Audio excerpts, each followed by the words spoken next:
In this video, I'm going to show you how to set Safari to display websites in desktop mode or mobile mode by default. That is quite simple and easy to do, so let's begin. And first, open up Settings, then scroll down and tap at Safari.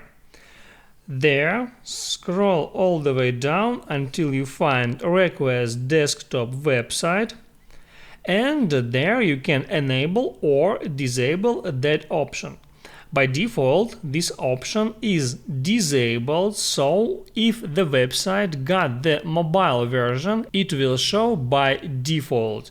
You can enable this option to see all the website in desktop version. And now let me show you. I'll open up Safari, and here I can go to google.com, refresh the page.